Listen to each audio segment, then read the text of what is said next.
You make the f-ing yogurt. This happened when I was 16, 29 years ago. But thought I'd share. I spent a summer working at my family's deli in Midtown Manhattan, doing a bit of everything, mainly deliveries during breakfast and lunch, and working the register in the afternoons.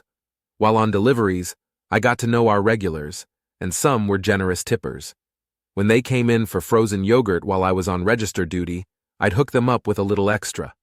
One day, a good customer asked for a yogurt without a lid, so I made it bigger than usual. Then he changed his mind and asked for a lid, causing some to spill out the side, making a mess. My frugal uncle saw it, flipped out, and told me I was wasting money, insisting that from now on, only he could make the yogurt. So, for the rest of the summer, I'd stop whatever I was doing and run to the kitchen to get him any time someone ordered one. At first, he thought I'd get tired of it. By the second week, he was annoyed. By the third week, he finally exploded, looked at me with pure rage, and screamed, "Enough! You make the fucking yogurt!" She's drunk again. Mom broke the door to the house, fought our grandma right in front of us. They both screamed so much she apologized and told us she loves us, asked for a hug and a kiss, but I couldn't give her one. I couldn't get up from the couch. I wanted to cry, but I stopped myself, and I don't know why. I still haven't cried. I don't know how to feel. I'm typing this not even knowing if I'll post it. I don't even know if it's the right sub for it. I just don't know how to feel, and I need to voice it somehow. I haven't spoken a word, and I've tried so many times. The one time I almost do, I almost cry. I don't want to cry, and I don't know why. That's it. Have a good day. Just another day of partner's mother trying to ruin the activities and be the center of attention. Long story, but still fresh and annoyed. Partner's brother's wife, guess my sister by law, had a birthday this last week, so we had a day full of kayaking, lunch, window shopping, and dessert planned. Her husband and I work an obnoxious amount of hours at different jobs, so coordinating for both of us to get the second half of the day off to make this happen was a feat in of itself. Rushed home after work, got the kayaks loaded up and all the extra gear loaded into the truck, and asked my partner if we were headed straight there now to meet them, and he said his mother was coming here to carpool with us. Almost every single outing with her there is some kind of issue, so I was already voicing my annoyance that we were carpooling and she couldn't just drive herself. She shows up while I'm in the kitchen, and when I come to living room, she is not even remotely dressed for any outdoor activity, let alone kayaking. Picture Stevie Nicks, shawl and all. I asked if she needed to get changed for the trip, and she said she did not think she was going to kayak. What? Didn't press the issue at all, not my fight, and I didn't organize the trip. We'll let BIL sort it out. We drive the 45 minutes to get to the park and launch area, and see BIL already has the 2 kayaks for them out, and Mills inflated one ready to go. I asked if he already paid for the day pass, and he said he didn't see the envelopes, so I walked to the nearby booth to grab them, and came back to the truck to find a pen to fill them out. Soon as I opened the door, my partner is leaning in the passenger side, shaking his head. I asked what's wrong, and he said the kayaking part of trip is off. His mom told BIL that she did not want to kayak and she'd just watch. This is a river excursion, not just doing laps in a lake. First time I've ever seen BIL visibly angry in 11 years, when he asked her why she even bothered to come. Agreed to come when she had a chance to back out at my house before we left. She repeated she would just watch, and he just noped out. Deflated her kayak, threw their 2 in the back of his truck and said, "Let's just go to lunch." Entire way there, she was silent. Didn't say a word when we got seated at the restaurant until the waiter asked for drinks. Ordering food, she said start at the other side of the table, and when they got back to her, she was not hungry, and then just sulked on her phone on Facebook the entire hour we were there. When we finished, she beelined out the restaurant and sat on the flower bed stoop at the corner waiting for us. We didn't want to ruin the entire birthday outing, so when we got to where she was, we said we were going to go into a few of the shops and get ice cream after from a place a few doors down. She said that's fine, she's just going to stay here until we're done. Da fook? Asked her if she wanted my keys to go sit in the truck. She said no. It's a nice day out, bitch. We were gone another 45 or so minutes and came back to her still sulking on the stoop. Offered BIL $100 if he would drive her home because I didn't want to be in that awkward position for another hour, but he declined. This is like the 3rd event in a row. the prior two just being audience-type shows, Cirque du Freak, the Addams Family musical, that she has spoken poorly about during and after the fact. We've all vowed never again, but we'll see if they stick to their guns. Shopping revenge. This is story of my wife's petty revenge during shopping. She and son went in the supermarket to get few things. They didn't have any shopping cart, just couple of things that they could carry in their hands. There were long queues at the normal tills, so naturally to skip them they went to self-checkout. The system is, there are 4 self-checkouts and 1 line for all of them. Line was not long, maybe 2, 3 people, but by the time they were next in line there were around 10 people behind them. So their turn comes and she was distracted for few seconds, nothing unusual. We're talking about 4 seconds max. Usually when that happens, person behind prompts the next in line and waits for their turn. True sign of civilization. Not this time. A young couple, maybe in their late teens, early 20s, pushes past her and son. Usually she would let it slide, but not this time. She calls out to him and asks, does he really think that 10 people behind her are waiting for him to cut past the line? His answer, well, you didn't pay enough attention and weren't fast enough. Instead of arguing with ID 10T, she calmly swiped one of her items on his till and proceeded to the next that became vacant. By the time she finished with her items, he was still waiting on the store clerk to cancel her item. As they went towards the exit, he called out to her, "You're crazy!" She calmly replied, "Well, you didn't pay enough attention," and exited out. Feels like I'm starting over again and again. I keep telling myself this time will be different, but somehow I end up right back where I started. I'll go a few days without drinking and start to feel a little bit of hope, and then out of nowhere I cave. Last night I poured a drink while telling myself it was the last one, and by the end of the night the bottle was empty. This morning I woke up with that same sick pit in my stomach, ashamed and angry. It feels like I'm stuck in this loop of making promises I can't keep. My partner doesn't even ask anymore, they just give me that look like they already know how it went. I hate that I've let it get to this point. I found some app called SoberPath, https://apps.apple.com/ca/app/soberpath/ID 67467354008, and started using it to track my days. I've also been trying to pick up Quit Lit before bed instead of numbing myself, and I scroll through posts here just to remind myself I'm not completely alone in this. But right now it feels like I'm standing at the bottom of a mountain I'll never be able to climb. How do you keep going when every slip feels like proof you're never going to change? No problem. I won't put my donkey's compost by the landlocked park. I will move it as far from that park as physically possible. That just so happens to be across the street from your driveway. Tildar. Title summarizes it. My improvement district known as University Park had a changing reason for suing me for being disabled. They went from me putting up a sign calling this place a giant pile of shit. They're dumping sewage into our lake far above EPA levels and I blew the whistle. They said they couldn't sue me for that, and instantly switches to saying they'd sue me for being disabled in a way that breaks their covenants. Not an HOA, but a government organization. How upset they were that I made it legal for women to be topless. The president's property value of a home he built across the street from me. The property value of everyone in the neighborhood. The president even told people that if they sold their homes, then University Park lost the lawsuit. Everyone should sue me for hurting their property values. Then, the value of a 3K landlocked park.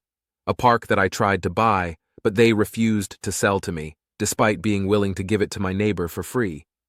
They stated that my donkey's compost, which does not smell much at all even when I am shoveling it and cannot grow fly larvae, was hurting that park's property value. Never mind, they spent nearly $15K of our public funds suing me and trying to enforce covenants. Then it was the covenants. Now that they lost, they claimed they tried to sue me because me being disabled is a nuisance. Anywho.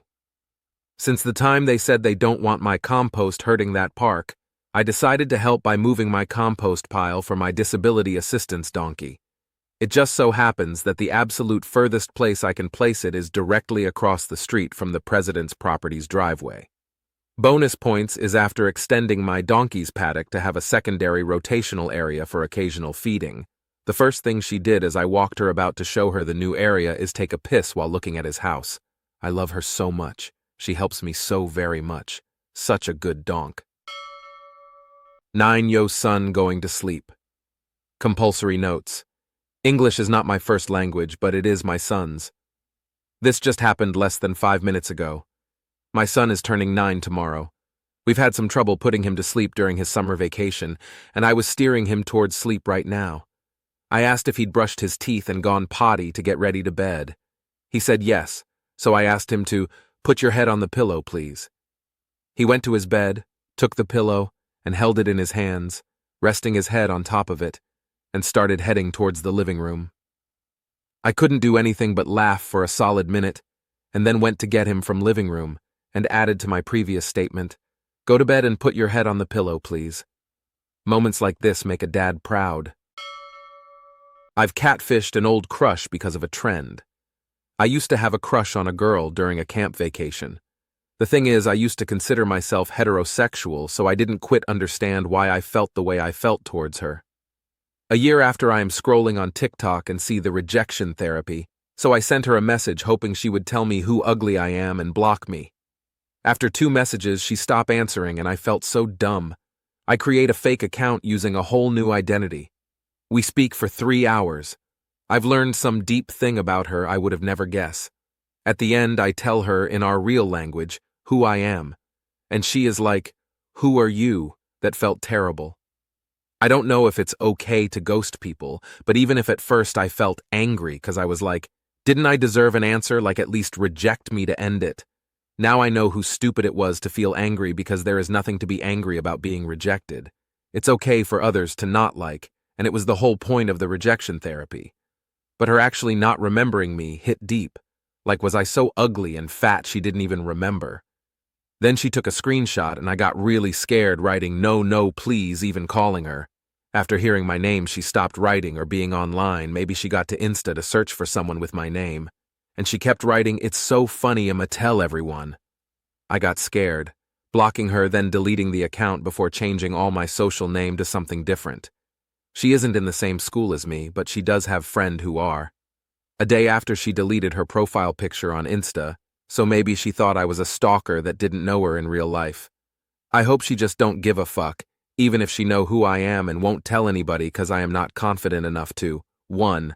Assuming I did all that cringe stuff BC she didn't answer. 2. That I am bi, or I think so. Am I an asshole? I'm a bad person. Should I be scared? Movie theater. Petty revenge. This happened a while back when I was a projectionist at a multiplex theater. One night, my friends and I were planning our night out, and most of them wanted to see a movie before we hit the bars. They particularly liked the idea of going to my theater since they knew I'd get them in for free.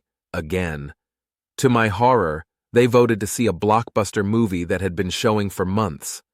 Obviously, I knew every scene of that movie, and I was kinda pissed I'd have to sit through it on my night off.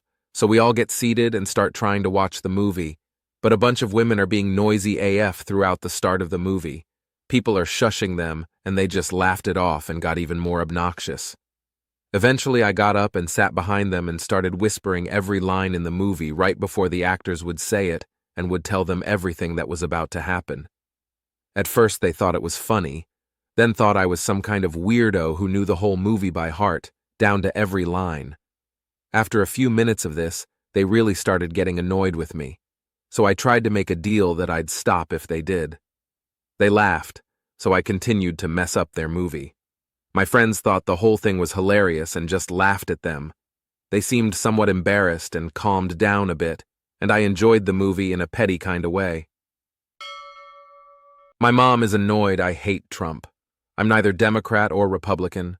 I'm still into politics. I guess you could say I'm independent party. I recently told my mom I don't understand Trump anymore and that I no longer like him.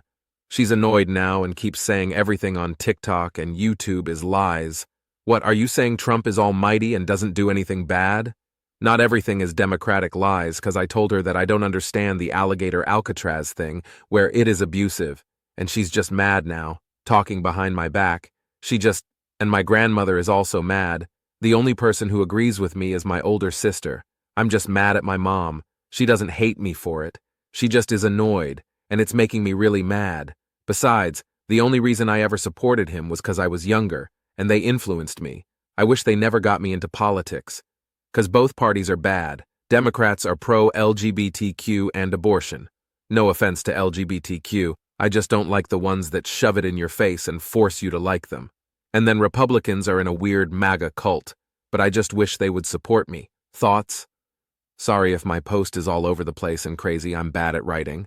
Edit. Guys, I can't vote BTW, I'm under 18. Like a lot of PPL on this sub. Inadvertent petty revenge. So this happened about 20-some-odd years ago. It's kind of inadvertent minor revenge. I don't think petty really covers it. My second ex, she who must not be named, was a flaming, backstabbing bitch. Tried to turn friends and my own kids against me. Lied, cheated, did whatever she could to cause chaos in my family and for me. I could go on at great length, but even now, typing this, I'm getting worked up. Anyway, she got the boot. I became single dad of a very young son, ceasing her parental rights, visitation, the whole 9 yards. Several years go by. So my older son came into town. My daughter was at home with my youngest. Older son and I decided to go out for lunch. Driving on the loop and discussing where, he finally got off and we went to a Mexican restaurant I liked. He parked, and as I'm getting out, I notice peripherally there are people in the car next to me. It's my ex and her whole grifter family, 7 or 8 of them. Shit, my family luck back to bite me in the ass again. I, by God, came here to eat and I was going to eat. Her mother smoked, so did I, so I asked for a non-smoking table. They still seated us too close. Son and I ate, finished. Their table was chaos. Drinking, yelling, arguments, spilling everything everywhere. Told my son, we're done. So my son went out to bring the car around. I get up to leave. X had spawned 2 more kids who were there. One of them was at the end of the table, maybe a year or 2 old. They claimed he would scream bloody red-handed fucking unalived if any human being got near him. Yeah, cute. No, really. They all really started laying it on thick. Go over near him and see. Egging me on to test it by standing near the kid. No thanks. They pushed and pushed. I realized even at the time they probably wanted me to get embarrassed at the restaurant. I'm thinking my son probably was waiting with the car. Don't know what happened in my brain, but I walked over to the kid and looked at him for half a minute. He didn't seem to much notice me. I moved his chair over a couple inches, pulled up a chair from another table and sat next to him. I looked at him. He looked at me. Someone said, he must be in a really good mood. There was a stack of drink coasters on the table. I picked it up, divided it to equal portions, and stuck half in his hand. I raised his hand and spread them like we were playing cards. I fanned my coasters. He was looking at his coasters.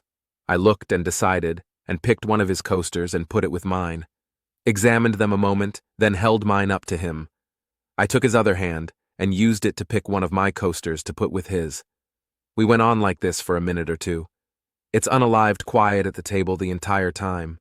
Finally, I gave him all my coasters, put the chair back and said I gotta go. Not a sound from that table all the way to the front door. Screams when any human being gets near him, huh? Maybe he's just never been near a human being before. And I hope the restaurant counted the silverware. No, I'm not kidding. Is life going to treat me the same way I treat my mother? Rant. My mom's sister just sent me a video of an old lady going about how you have to respect and listen to your parents and that life is going to treat you the same way you treat your mother, just because I'm 21 and want to move closer to college. For the past week or so, my family and extended family have been trying to convince me not to move out and getting an apartment with my boyfriend. I just don't understand how they think I can live my life when they want to take my car away and have my aunt drive me around everywhere because I'm not ready to drive. And it has happened before. When I was 18, I got accepted to a college that was 2 hours away from home. Well, they let me apply, get interviewed, register to classes, get my school ID taken, and all that stuff. Just for them to tell me they weren't going to let me go and try to convince me to get into my town's college that didn't even have my major. Well, they're trying to do the same thing again. They let me look at apartments, tell my BF and his parents, get a budget, get an appointment with a realtor, just for them to switch up on me when my extended family didn't agree with the idea. Now my mom wants me to transfer to the college where her family graduated from and let my BF go by himself 'cause he's just using me to pay for half of the rent. And if I don't, they threaten me with never supporting me financially again and take away the car I'm using. This is just the tip of all the things they've said. I can't enjoy my life if all I'm worried about is making my family and extended family happy. Same trick, different tricks, same lessons, different confessions. Ultimatums are dumb. Star 8, factless fascist. Your first act was fun. Removed mask, now done. Multiple times I tried to cancel this subscription. Sucker for your plastic mold. Full symposium. Hooked on a line while you played possum. Blame my habits, but never your rum. Refugee parasite. Am an ashamed curmudgeon. Bitter from my own well. I drank this poison. Building up a tolerance to adapt and overcome through such experiences, insanity lights vacancy, welcome. I have to teach in my classroom? Bet. I first started teaching over 20 years ago at a high school, so this was roughly May of 2004. As a new teacher, I was the low man on the pole and ended up in a portable classroom instead of the main building. If you don't know, it is what it sounds like. Kind of like a small mobile home trailer. They are meant to be used temporarily at best, for overcrowding or emergencies and the like. The big problem is that Florida is hot as hell. We have 2 seasons, summer and hot summer. This particular year, our AC in the portable couldn't keep up. The insulation in the building had been damaged in a hurricane the previous year and had not been repaired yet. As a result of those 2 things, it was hotter inside the portable than it was outside in the shade with a breeze. So I said fuck it and moved class outside and taught math in the courtyard for a few days. One of the assistant principals saw us and asked to see me later. He asked why I was teaching outside, and I explained. Teach in your classroom. I tried to negotiate. What if the front office has my cell number? What about the media center? Can I teach there? Teach in your assigned classroom. Bet. That weekend, I went to the home improvement store. I bought a 50-gallon trash can, a large standing fan, a small pump, and some copper tubing.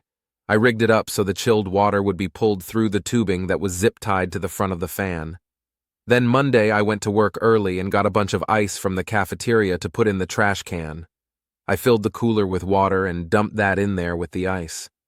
I now had enough ice water to make cool air. When the kids showed up for first period, we had some air. It wasn't as good as a real air conditioner, but it helped. The kids thought I was a mad scientist, and that actually made me think about switching subjects to science later. No kids, I am not a mad scientist, just basic thermodynamics here. By third period, kids are telling each other about it. We went that way for about a week and a half before it ended. I got called into the office. Why am I getting phone calls from parents about some science experiment in your math class, Mr. Cobb? It seems some of the kids had been talking about my DIY solution at home. It's a homemade air conditioner. I told you ours was crappy. You didn't want to address the situation, so I did. I was told to disassemble it, and by some miracle, I had a newer AC unit in my portable the next day. The principal was pissed. I made the school look bad, and she non-renewed my contract at the end of the year, so I had to find a new school. My son goes to that high school now. Those same portables are still in use. Get rid of those F-hash and kin dandelions. I'm 24, living in my first place on my own. I'd rented a townhouse, this was back in the late 80s even when poor people could rent entire houses, and was putting myself through college. Not a lot of money to spare, but I was getting by. The townhouse was not detached, and I had 2 neighbors whose homes were directly attached to my own. I got along fine with my southernmost neighbor, aka we said hi when we saw each other, and that was about it. But the other neighbor, he had a chip on his shoulder. Generally rude if we bumped into each other, I'd say hi or good morning. He'd ignore me, scowl, turn away, etc. Whatever, no big deal. I just took it in stride. Being a struggling college student, I didn't have a lot of money for non-essentials. Most of the people in the neighborhood poured weed killers on their lawns every spring. I didn't do this, for several reasons. Most important, I think it's a shame to poison the local water table. And while I love a nice lawn, I don't think you have to cater to grass. I prefer a more natural look. Back then, that meant regular grass, but with some crabgrass and dandelions. One day Bob starts berating me over my dandelions. It doesn't fit the neighborhood. Don't you have any self-respect? You bring down the tone of the neighborhood. Every time he'd see me, he'd tell me I need to pour poison on my lawn, which I explained I couldn't afford and didn't want to do. At first I was polite as I wanted to be on good terms with my neighbors, but Bob started getting angrier and more unreasonable, started calling me poor white trash. One day I'm coming home, parking in my driveway with some friends from school in my car. As we're getting out, Bob comes outside and shouts at the top of his lungs, "Get rid of those fucking dandelions!" He looks over and now spots my friends getting out of the car, and he's clearly embarrassed, but he doubled down and started talking directly to my friends. "Did you know your friend is an embarrassment to the neighborhood? How's it feel to be friends with white trash?" I had just about had enough of his anger by then, and I snapped back, told him to fuck off and mind his own business. Several days later, I get a knock on my front door. Open up the door and it's a bylaw enforcement officer. Says he's responding to complaints of noxious weeds in my backyard and asks to come take a look for himself. Being a middle unit, the only access to my backyard was through the house. I invite him in, offer him a drink of, which he gratefully accepts, hot day, and take him through to the backyard. Lots of lovely white and yellow dandelions peppered over the yard. He takes one look and gives a deep sigh.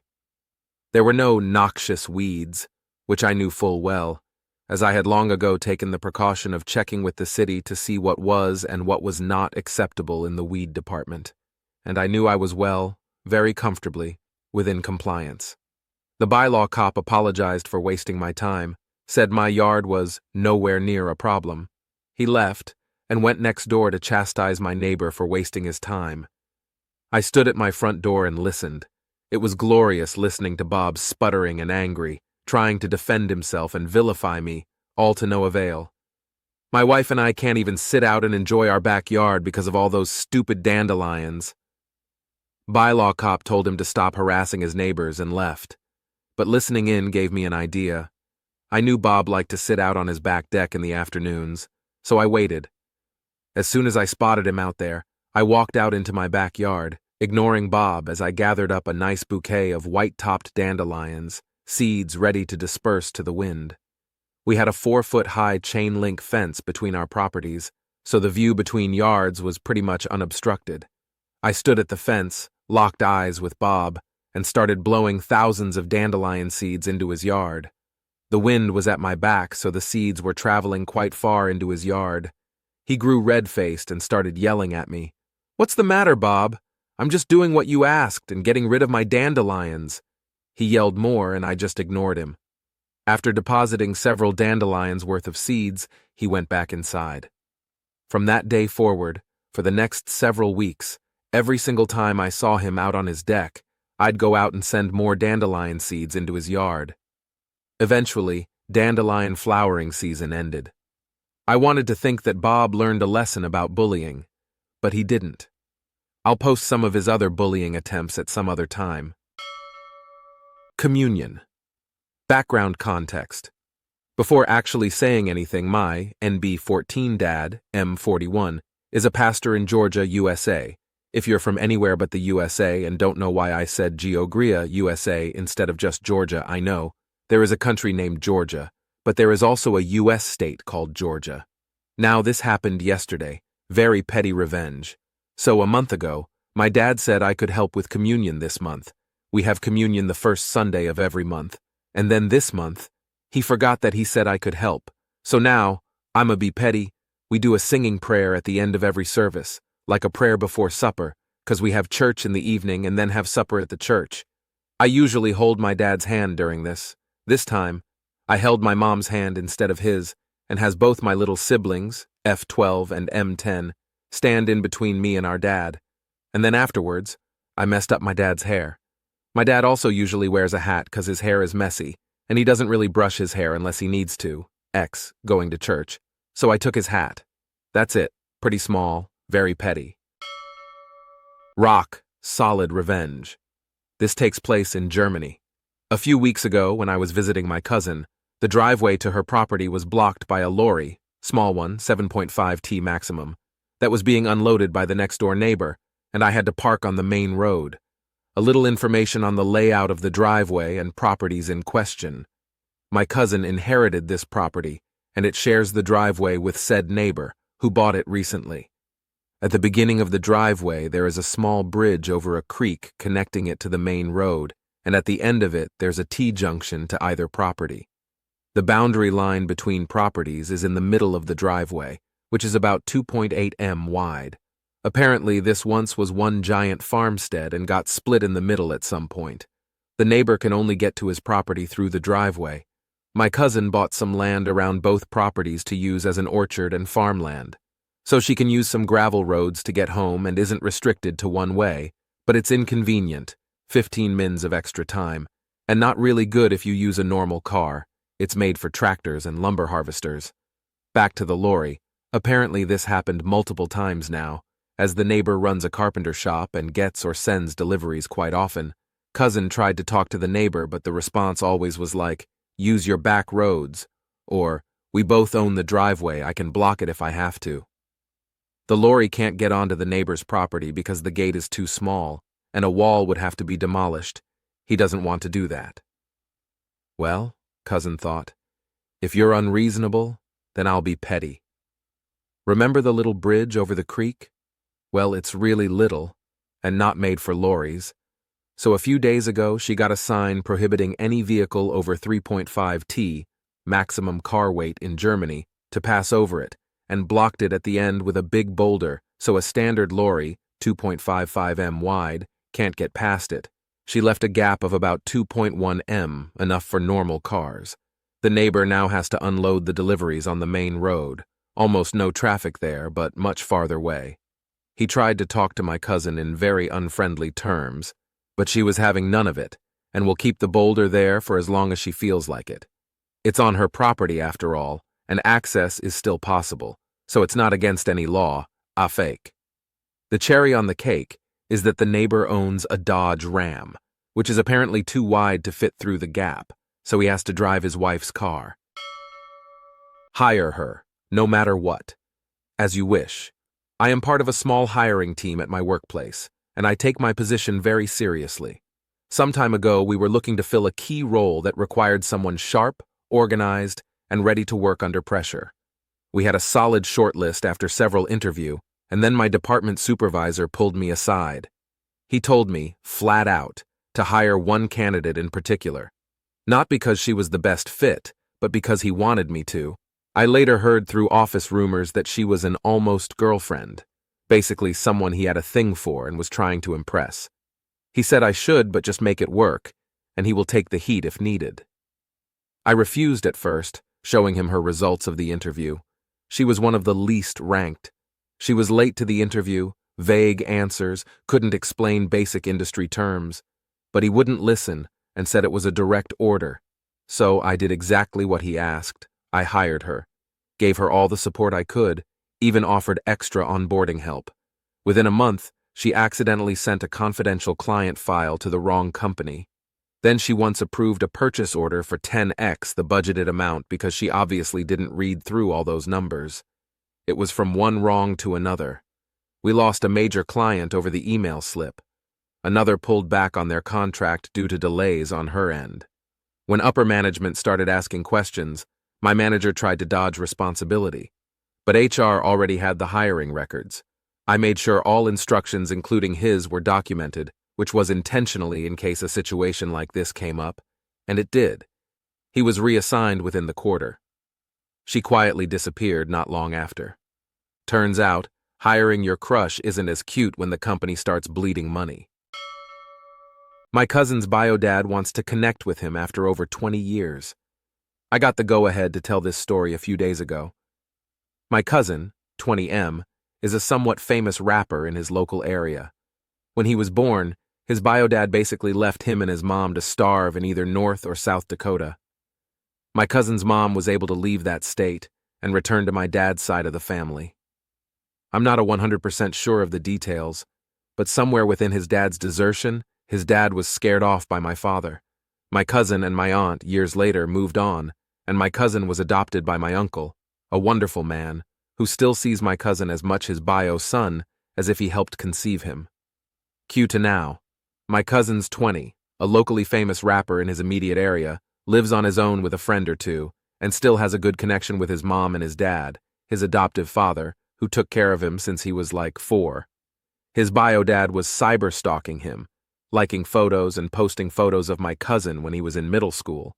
Soon, his bio dad messaged him online about how my cousin is his son because he helped with the process to create him. My cousin, my father, my aunt's sister, and I were losing it. I have no idea how my dad felt about it, but I know my cousin and I were finding the situation hilarious, with me and him calling his bio dad a sperm donor and a walking, talking sperm bank. My aunt's sister's pissed and wants to unalive him. She can't, considering she isn't that crazy, and my 2 aunts live in different states. To make it better, or worse, my cousin's sperm donor was saying how my cousin's mom was sleeping with other guys, when it was in fact him sleeping around, and excluding my cousin's 2 sisters that were conceived with my uncle and aunt. He has 20 siblings, all in various states. When I first heard the situation, I told him to post online about how my uncle is the best dad in the world, and if he felt like, roast his sperm donor of a bio dad. Because I'm petty like that. Well, he did it. On his social media, he showed screenshots of his bio dad trying to claim that my cousin, his son, all while the song I Don't Fuck With You by Big Sean, Fet E40, was playing. I'm not a fan of rap music, but I was dying laughing at the choice of my cousin's song in regards of that. To put icing on the cake, my cousin mentioned that his bio dad can keep the spoiled milk he left to get after 20 years of absence, and all he did was essentially donate his sperm to my aunt's uterus. As far as I know, that's all the tea spilled about the situation. Snail gel face cream. So about 5 years back, I used to work in a health store which sold face creams with supposed health benefits. One day, a very well-dressed and spoken lady came in. Instead of asking for whatever item she was looking for, she proceeded to huff and make exasperated noises as she looked up and down the shelves. After a couple of minutes, I went over to the lady to ask if I could help. She huffed, looked me up and down, and then said no. I went over to the till to serve customers as the lady proceeds to walk around the beauty aisle for another 10 minutes, huffing and mumbling under her breath. After another couple of minutes, she storms over to the till, barges in front of a customer I am serving, and asks where the snail gel cream is. I politely explain I am serving a customer and will be with her in a minute, but she glares at me and starts muttering that she will not wait all day. At this point, the line is now empty. At this point, the supervisor who has been in the back walks out. She heads straight for the supervisor who is covering the store that day and proclaims she is here for snail gel, but the staff are rude and have refused to help her. She said all of this while looking at me. The supervisor explains that the cream is out of stock, but we can check the system to see when the cream will be in. I quickly check the system and see 2 pots will come in the next day. At this point, the lady asks if we can keep one back for her. I reassure her we will in front of the supervisor, who apologizes to the lady for her wait to talk to the staff. The lady sweetly says it is no problem and then brings over some items she gathered from the store. The supervisor leaves. I serve her and apologize to her again. She says nothing, looks me up and down again, and then walks away muttering, "Dumb bitch." So the delivery comes the next day, and sadly the snail gel cream didn't come. They were accidentally left in the bottom of a tote, and 6 large totes were placed on top for them to be returned to the depot. See, the thing was that the store's ordering system was automatic. For every item which went out, another would be ordered in. We could not override this, and until the stock take and the item was declared as missing, the system could not automatically reorder it. People could still do click and collect for any item on the website to the store, but they had to pay. I finished my shift, but I heard off of a coworker that a lady came in and lost it, that there was no snail gel cream which was promised for her. Nobody knew anything about a cream being kept back, and the covering supervisor was back at his main store 50 miles away. She supposedly swore, called everybody imbeciles, and ended up being escorted off by security after pushing a display shelf down. Now, I'm not condoning this. It sure was petty, but I am far from a dumb bitch. If she wanted the cream so bad, she could have ordered it from the website. Hope I get sick. Not sure how guilty I feel or not, but kind of curious if I'm the only one who thinks like this. I hope I develop a deadly illness. Not for attention of any sort. I just want to be not alive, and an illness seems like the best way for that to happen. $UIC1D awareness is more about making the person feel incredibly guilty for not wanting to do the whole song and dance anymore. Nothing about making a person feel needed or wanted, just to feel worse about what they make others feel. Literally seems like the only way everyone ends up happy is if people like me can just develop cancer or liver failure. I can't wait for that for myself. This world is toxic and full of hate. Crossing fingers for cancer. I'll tell nobody, of course. Too bad it's not contagious. He came for a refund, so I gave him one.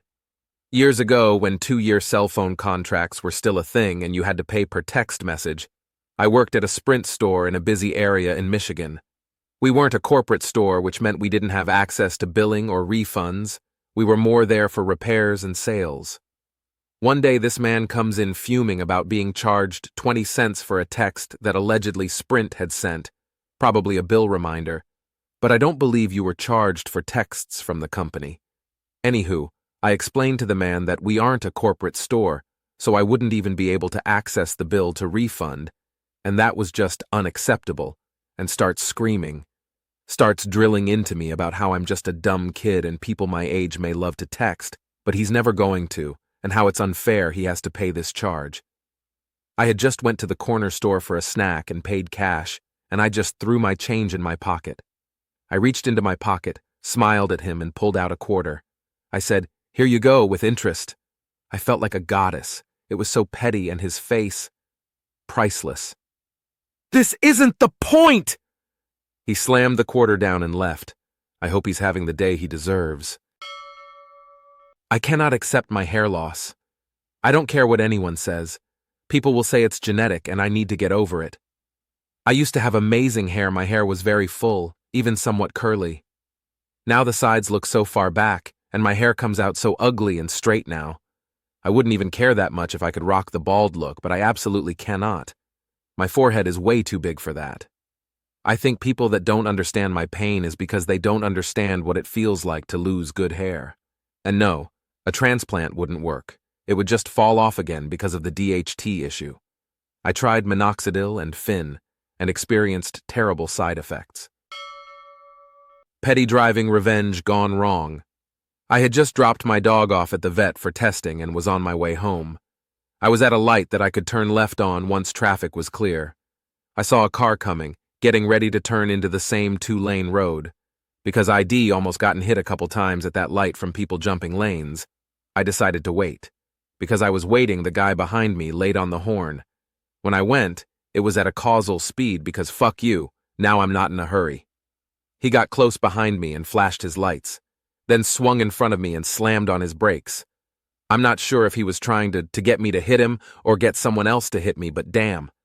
Then I tried to change lanes a couple times and he kept doing it until I was almost at my turnoff. After the adrenaline furs down, I found it almost funny. Be a dick to me, then get mad that too, get that energy back? Asshole. Is it bad I, 19F, wanted my parents to thank my boyfriend, 18M, for basically saving our cat's life? Hey everyone, sorry if this is all over the place, I'm currently in tears. So last night at about 2 a.m., I heard my cat Cosmo screaming and I quickly ran out of my room to find him having a seizure.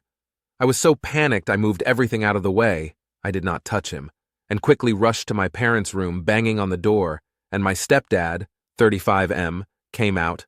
Mum, 40F, was too lazy to get out of bed. My stepdad saw him having a seizure and said to me he's fine and walked off. Cosmo was so scared after making really loud meows and drooling at the mouth and couldn't walk properly.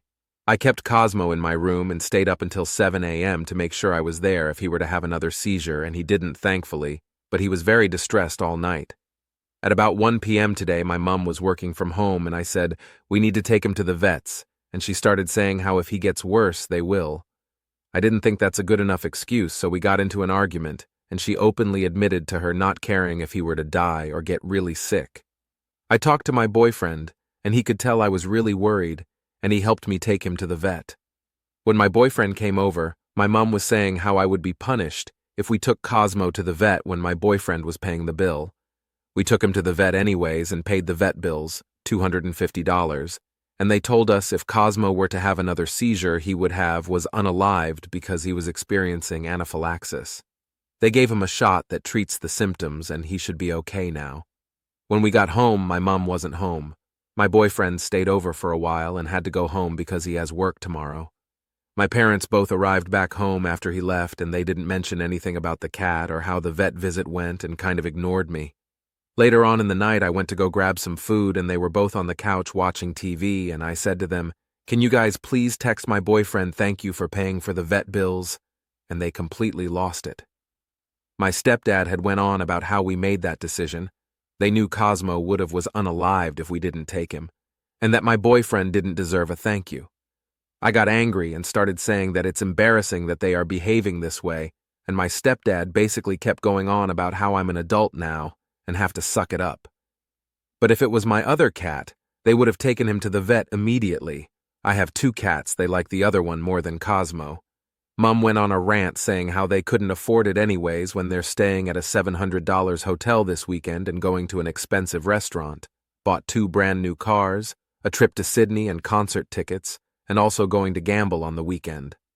I was livid and just left my room and could hear them saying how they need me to move out because I was disrespectful when our cat's life was on the line, and now apparently they don't want my boyfriend over anymore because he took Cosmo to the vet.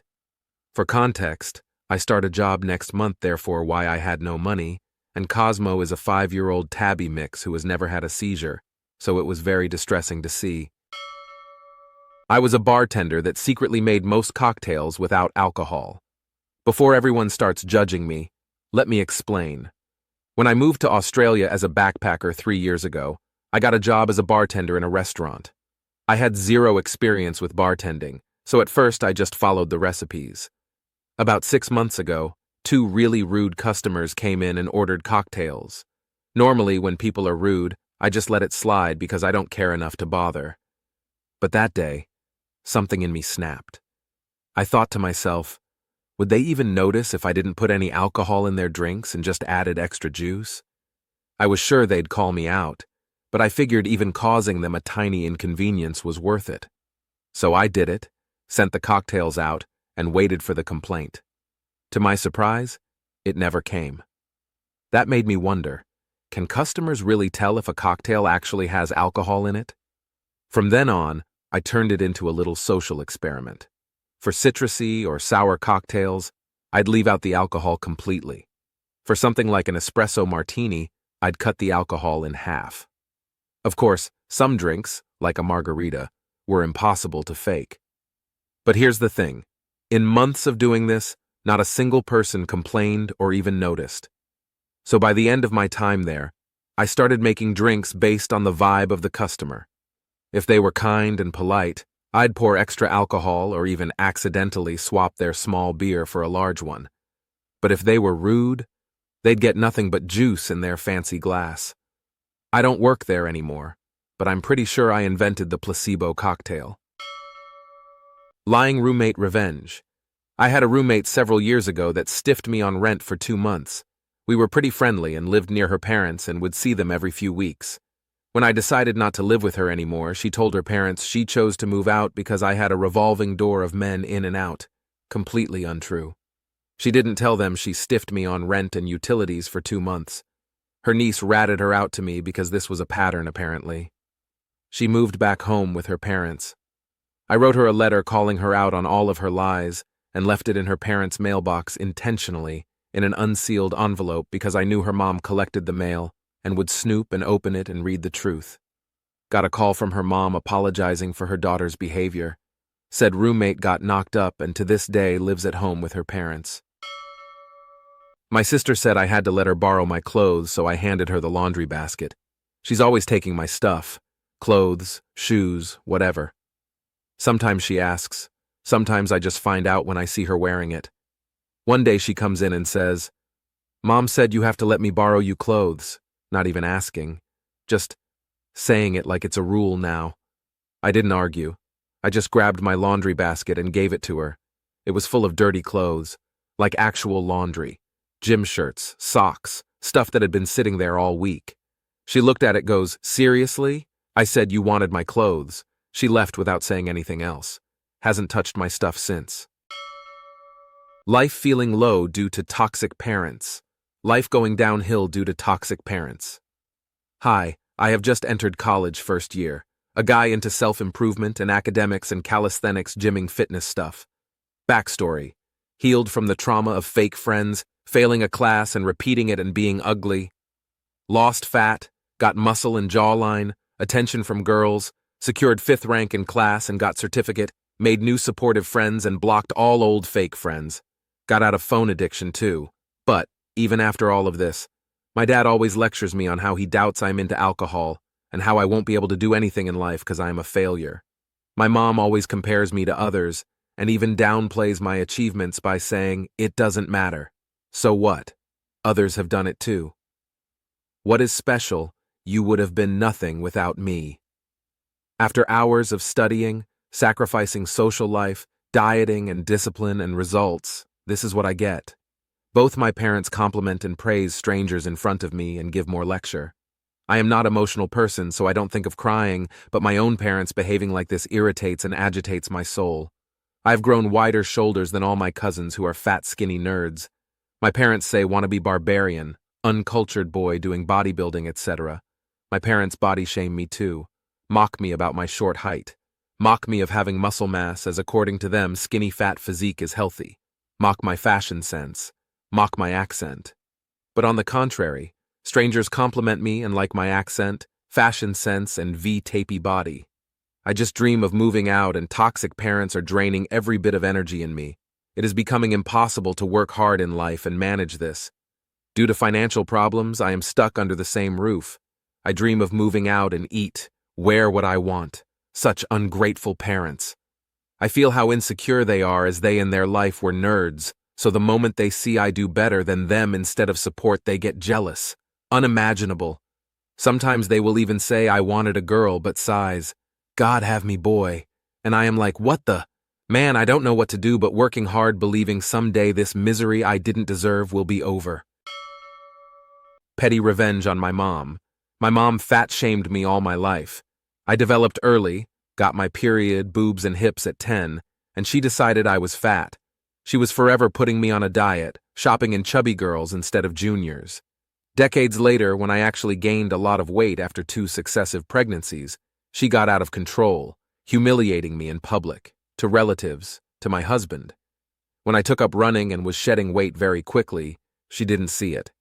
At the time, I was having my suit pants altered to fit my changing shape, so my size 14 pants were tailored to a 10. When those were big on me, I brought them to my mom and said, "These don't fit me anymore, would you like them?" She was so proud of being a slim 14, but she was very upset when she told me they didn't and she must be bigger than I thought. Petty AF, but it gave me great satisfaction. Don't want to pay B for being on call? Okay, I won't be. Hey there, just wanted to share my compliance with you. It's been a few years, but I still am proud of it. Background. I worked in it in a medium-sized company. We were a team of about 20 persons, with always 2 specialists for every topic. For example, server, database and mine, network and firewalls. Due to laws in our country, we had a gentleman's agreement with our company, as Noonie could be forced to be on call pretty much 24/7 every 2 weeks, but the company needing exactly that they paid us about €500 per month, and we would be on call, but with less harsh rules. You were supposed to call back in a larger time frame. It wasn't expected that you could start working within a specific frame, etc. The calls were not frequent, so this was okay for us. Every team was called like 2-3 times a year, so it was decent money for a psychic burden, more than for real work. The problem? I was the new one. So I worked there for several years, and my boss just left me out of the agreement. At the beginning it was okay because I wasn't called and also wasn't able to help immediately. But after 2 years, my higher boss blatantly stated, "Well, if there is a problem, we'll just call him," to other colleagues and my direct boss when it came to my partner going into vacations or illness. The first problem, as you might expect, I was pissed. And lo and behold, The time came and they needed help from the whole department because there was a computer problem with all systems. The higher boss didn't even have the balls to call me himself. He made one of the other colleagues do it. I answered, and it was hard to leave them hanging, but I declined, knowing everyone would have more work with less people. The solution. After being set into such a harsh spot, I chose to solve the problem myself. You don't want me on call? You won't be able to call me. I switched my mobile number, only giving it to my direct partner, who also agreed with it being unfair, like my direct boss. He would simply lie that he didn't have it either if he was asked. Everyone knew I was pissed, so they agreed with my solution. Then I turned off my home phone, which I didn't use anyway, and gave HR the number of my parents, telling them to only contact me if there was a real problem, nothing just work-related. And then I waited, and waited. The crash out and aftermath. And then my time came. Colleague was out of country on holiday. I had a nice weekend. On Monday I came in and everyone was like, everything crashed on the weekend. Turns out the firewall as main gateway had a network interface going up and down. Noon even had a log and expect my colleague and me. They had to get a specialist from the support to help them, which cost them the whole weekend to solve this, meaning critical calculations didn't run as planned. I was immediately called into my boss, unfortunately not the higher one again, office. He instantly promoted me to being on call, no matter the consequences.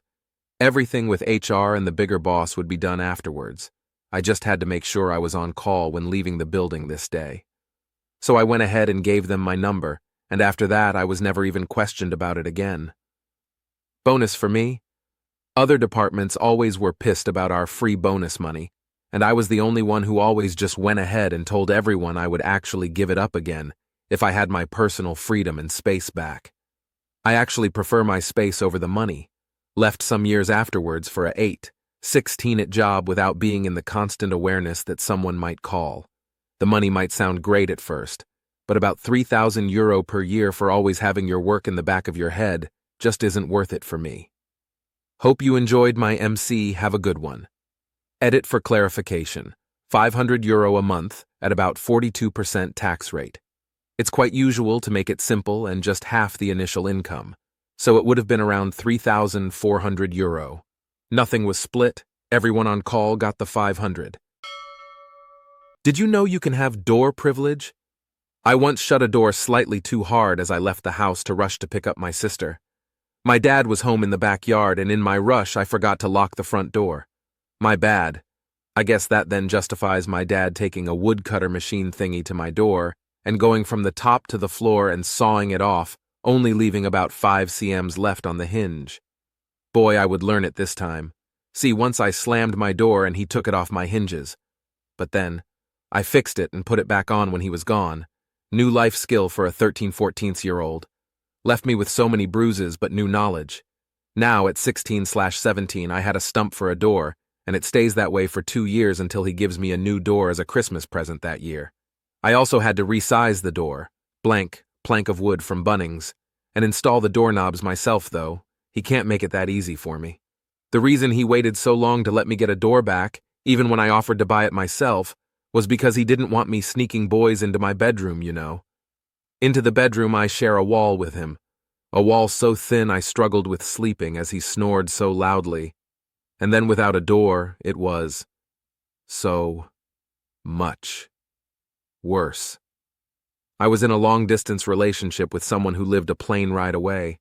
I didn't even have time to socialize with school/work/driving my sister around. I used to sleep in my wardrobe some nights to feel save/have some peace. He caught me once and laughed in my face. Now that I'm out of there, I honestly just find it funny and super ridiculous. Because who TF thinks having a door is a privilege worth losing as a punishment for a child? My parents keep trying to control how I dress? Look, I love my parents. They are better than 95% of parents out there, and they never abused me or anything. Their only major fault is how controlling they are, specifically on how they think I should act and behave to not be seen as a weirdo since I have autism, despite me literally being 27 and a medical doctor. Recently, I started a residency program in a big-ass hospital to become a pathologist. Since I still live with my parents, they see me leaving for work every day, and they can't stop commenting on my clothes. I like to prioritize being comfy over being fancy, so I wear sport tennis instead of formal shoes, and sporty pants instead of formal black trousers. Which is fine, since absolutely no one in the hospital cares which clothes I wear as long as they aren't shorts/sandals. Yet my parents will keep attacking me for not wearing fancy clothes to work as if I were going to a black tie event. They will even hide my favorite comfy clothes, so I am forced to wear what they pick for me. I have to literally hide the clothes I like to wear a day before or sneak my way out of the house so they don't see me, and it has become a real nuisance. They keep claiming I am the one acting weird/wrong, but I just don't see it. Am I wrong? Auto repair shop exceeded my maximum price quote. Many years ago, I had a 1981 Ford Courier pickup that needed engine work. After meeting with a local auto repair shop that specialized in rebuilding engines, I asked if they could look at the engine and get the truck operational again. After examining the engine, he said it needed rings, valve work, plugs, plug wires, and a list of other things. I asked if he could do what he suggested for $1,000 or less. The shop owner said he could do that. We agreed on the $1,000 maximum price, and I dropped off the truck. A couple of weeks later, he called to tell me the truck was ready to pick up, and the bill was a little over $1,300. I asked what happened to my maximum limit of $1,000. He said that once they got in, they repaired a few extra things while the engine was open, upgraded some components beyond what was necessary, and believed it was worth the new price. I told him that I was only able to spend $1,000, and that is why I gave him the maximum. He said that if I didn't pay, they would keep the truck. The reason I had a $1,000 maximum was if repairs were over that, I was going to take the money and buy a newer used vehicle. After a long pause on the phone while I did some fast mental math, I told him to keep the truck and I hung up. He called back in about 3 minutes and told me to come and get the truck for $1,000.